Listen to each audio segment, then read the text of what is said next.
August রক্তস্নাত সংগ্রামের মধ্য দিয়ে, যুদ্ধের মধ্য দিয়ে আমরা দিল্লি থেকে বাংলাদেশকে মুক্ত করতে পেরেছি। প্রিয় ভাইরা, প্রিয় নেতৃবৃন্দ, কিন্তু আপনাদের খেয়াল রাখতে হবে, এই নূতন কর্মীদের ধাক্কায় যেন আমার পুরনো কর্মীরা পিছনে হয়, তার পিছিয়ে না পড়ে। এটি আমার প্রথম অনুরোধ থাকলো আজকের এই সমাবেশের কাছে। প্রিয় ভাইরা, বিগত 17.5 বছর, 2 বছরের 111 অনৈতিক সরকার, সেই সময় তারা -2 ফর্মুলা নিয়ে মাঠে নেমেছিল। প্রকৃতপক্ষে তারা -1 বেগম খালেদা জিয়াকে মাইনাস করতে চেষ্টা চেয়েছিল। তারা বেগম খালেদা জিয়াকে সাময়িকভাবে মাইনাস করে আরেকজন নেত্রীকে ষড়যন্ত্র করে ক্ষমতায় এনেছিল। তারপর থেকে ষড়যন্ত্র শুধু বাংলাদেশে বসে থাকেনি, এই ষড়যন্ত্র পার্শ্ববর্তী ভারতে চলে গেছে। যে ভারত কোনদিনই আমাদের উন্নতি চাইনি, আমরা কি সমৃদ্ধ বাংলাদেশ করি, যে ভারত কোনদিনও চাইনি, সেই ভারতের অধীনে গত 17.5 বছর বাংলাদেশের সরকার চলেছে। প্রিয় ভাইরা, নির্বাচন আসলে ওই দেশ থেকে তাদের পররাষ্ট্রমন্ত্রী, পররাষ্ট্র সচিবরা এসে বাংলাদেশের যেন এই ফ্যাসিস্ট খুনি সরকার থাকতে পারে সেই জন্য তারা তদবির করে, বাংলাদেশের বিভিন্ন সংস্থার সাথে তারা মিটিং করে।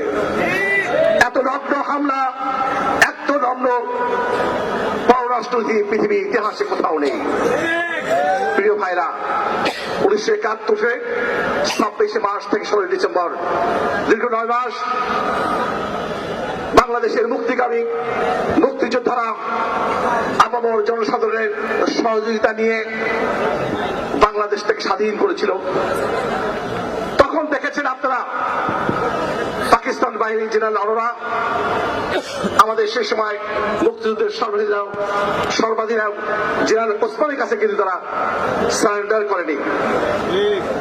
তারা ওই জেনারেল অরোরার কাছে তারা স্বাধীন করেছে।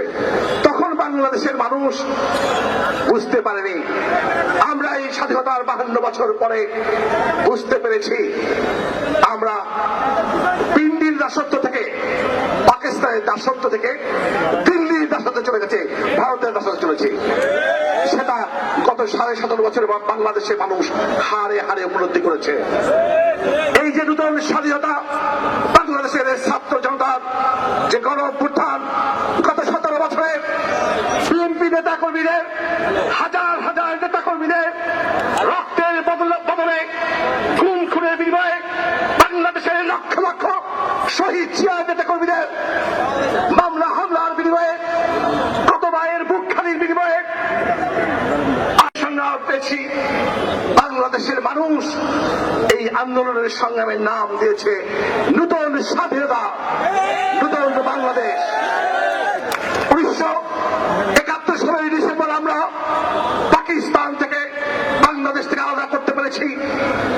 এইবারের 5 আগস্ট রক্তস্নাত সংগ্রামের মধ্য দিয়ে, যুদ্ধের মধ্য দিয়ে আমরা দিল্লি থেকে বাংলাদেশকে মুক্ত করতে পেরেছি। আমরা আশা করি আগামীবার থেকে বাংলাদেশ 5 আগস্ট বাংলাদেশের নতুন স্বাধীনতা, নতুন মুক্তিযুদ্ধের বিজয় দিবস পালিত হবে ইনশাআল্লাহ। প্রিয় ভাইরা, সময় নেই, অনেকেই অনেক কিছু বলে থাকে, আমার তেমন কিছু বলার নেই। শুধু বলবো, কয়েকদিন আগেও যারা বলেছে আমরা নাকি পালিয়ে থাকি, 111 এসেছে, আমাদের নেত্রী বাংলাদেশে ছিল, আওয়ামী লীগের নেত্রী তারা পালিয়ে বিদেশে চলে গেছিল। বারবার বিএনপির বিরুদ্ধে ষড়যন্ত্র হয়েছে। 111 আমাদের প্রিয় নেত্রীর 2 সন্তানকে সেনাবাহিনীর কুলাঙ্গার সদস্যরা ক্যান্টনমেন্টে নিয়ে অত্যাচার করে তার মা বেগম খালেদা খালেদা জিয়াকে তারেক রহমান যে অন্যায় বা অত্যাচার করা হয়েছে তার সেই শব্দ শোনানো হয়েছে, তাকে বলা হয়েছে আপনি শাসন মানে বিদেশে চলে যান। আমাদের নেত্রী বাংলাদেশের কোটি কোটি শহীদ জিয়ার সৈনিক, বিএনপি সৈনিকদের কথা চিন্তা করে, জীবনের মায়া ত্যাগ করে, তার প্রিয় দুই আদরের সন্ধানের কথা চিন্তা করে তিনি বাংলাদেশ ত্যাগ করেনি। প্রিয় ভাইরা, এবার আবার কি দেখলাম, এই শেখ হাসিনা শুধু নিজের জীবনের কথা চিন্তা করে, নিজের সুখ শান্তির কথা চিন্তা করে, তার তো পৃথিবীর বিভিন্ন দেশের হাজার হাজার কোটি টাকার সম্পদ রয়েছে, নগদ অর্থ রয়েছে। কই আপনারা তো আপনাদের কোন মন্ত্রী পরিষদ সদস্য, কোন নেতা কর্মীকে উনি তো নিয়ে গেলেন না, শুধু উনার বোনকে সঙ্গে নিয়ে বাংলাদেশে উড়াল দিয়ে ভারতে গেলেন। প্রিয় ভাইরা, আমাদের নেত্রী কোন সময় কোন চাপের মুখে কোনদিনও বাংলাদেশ ত্যাগ করেনি। আর 1975 সালে পরে দেখেছি এই নেত্রী আর বাংলাদেশে আসেনি। জিয়া রহমান তাকে আশ্রয় প্রশ্রয় দিয়ে আমন্ত্রণ জানিয়ে বাংলাদেশে এনেছিলেন। এইবার তিনি গণপ্রধানের পরিস্থিতি টের পেয়ে বাংলাদেশকে উড়াল দিয়েছে। আমাদের নেত্রী বাংলাদেশের মাটির নেত্রী, আপনাদের নেত্রী ভারতের নেত্রী, সে ভারতে পালিয়ে গেছে। প্রিয় ভাইরা, আজকে গত 17 বছর যে হত্যাযজ্ঞ হয়েছে, আজকে আমরা এই আলোচনার আয়োজন করেছি। প্রত্যেকটি গুম খুনের বিচার করতে হবে। প্রিয় ভাইরা, আপনাদের সাধারণ সম্পাদক ওবায়দুল কাদের সাহেব গত কিছুদিন আগেও বলেছে আমরা ক্ষমতা ছাড়বো, ক্ষমতা ছাড়লে তো আমাদের 10 লক্ষ নেতা কর্মী মারা যাবে, বিএনপি জামাতের নেতা কর্মীকে আমরা তাকে 10 লক্ষ হত্যা করবো। প্রিয় ভাইরা, 15-20 দিনের যে 3 সপ্তাহের যে আন্দোলন হয়েছে, সেখানে পুলিশ মারা গেছে, ছাত্র ভাইরা মারা গেছে, আমাদের দলের নেতা কর্মী মারা গেছে। কিন্তু 5 তারিখে রাতের পরে 6 তারিখে সকাল থেকে কিন্তু বাংলাদেশে কোথাও একজন আওয়ামী লীগের নেতা কর্মী মৃত্যুবরণ করেনি। আমাদের দল এমন একটি দল যে দলের হাজার হাজার নেতা কর্মীকে গুম খুন করার পরেও আমাদের প্রিয় নেতা বিএনপির ভারপ্রাপ্ত চেয়ারম্যান জনাব তারেক রহমান থেকেই আমাদেরকে সঙ্গে নিয়ে, আমিও সেই পিটিকে ছিলাম, উনি সারা রাত ধরে সারা বাংলাদেশে যেখানেই লুটপাট হয়েছে, যেখানেই আগুন সন্ত্রাস হয়েছে, যেখানে কিছু অন্যায় হয়েছে, তিনি হুকুম দিয়েছে, বলছে যদি সেই অন্যায়কারী যদি আমাদের দলে হও তাকে বহিষ্কার করা হবে। আমরা যখনই যে নেতার বিরুদ্ধে অভিযোগ এসেছে সেই অভিযোগ তদন্ত না করে আমরা তাকে থেকে বহিষ্কার করে দিয়েছি। প্রিয় ভাইরা, আমাদের জনাব তারেক রহমানের স্ট্যান্ড একটি, এই নতুন করে স্বাধীন বাংলাদেশে আর নতুন কেউ সন্ত্রাস করতে পারবে না। কোন সন্ত্রাসী জায়গা এই বিএনপিতে হবে না, কোন চাঁদাবাজের জায়গা এই বাংলাদেশে হবে না, কোন আগুন সন্ত্রাসের জায়গা এই বাংলাদেশে হবে না। বাংলাদেশ হবে সুখী সমৃদ্ধ বাংলাদেশ। প্রিয় ভাইরা, আমরা প্রত্যাশা করি ডক্টর ইউনূসের মতো আন্তর্জাতিক খ্যাতিসম্পন্ন একজন মানুষ, যে শিক্ষা দীক্ষায় পৃথিবীর মধ্যে একটি সমুজ্জ্বল মানুষ, বাংলাদেশে 52 বছরে একমাত্র নোবেল প্রাইজ পাওয়া বিশ্বখ্যাত মানুষ, তার এই সরকারের দায়িত্ব নিয়েছে। আমরা এই সরকারের সফলতা কামনা করি। প্রিয় ভাইরা, রাষ্ট্র সংস্কার, দেশ সংস্কার করার পরে একটি নির্বাচন হবে। সেই নির্বাচনে যদি বাংলাদেশের মানুষ আমাদেরকে ভোট না দেয়, আমরা ক্ষমতায় যাব না।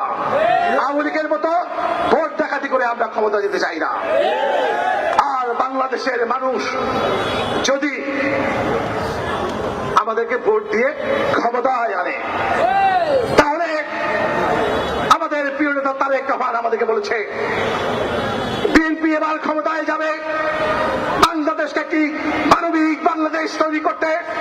বিএনপি এবার ক্ষমতায় যাবে বাংলাদেশকে একটি গণতান্ত্রিক বাংলাদেশে পরিণত করার জন্য। বিএনপি এবার ক্ষমতায় যাবে বাংলাদেশের মানুষকে ভোটাধিকার প্রতিষ্ঠা করার জন্য। বাংলাদেশকে বিএনপি ক্ষমতায় যাবে সামাজিক ন্যায় বিচারে বাংলাদেশ। বিএনপি এবার ক্ষমতায় যাবে শহীদ জিয়ার স্বপ্নের বাংলাদেশ তৈরি করার জন্য। একটি নেতা কর্মীকে এই এলাকায় যেন দূর করে সন্ত্রাস সৃষ্টি করতে না পারে, সে তারা যে দলেরই হোক।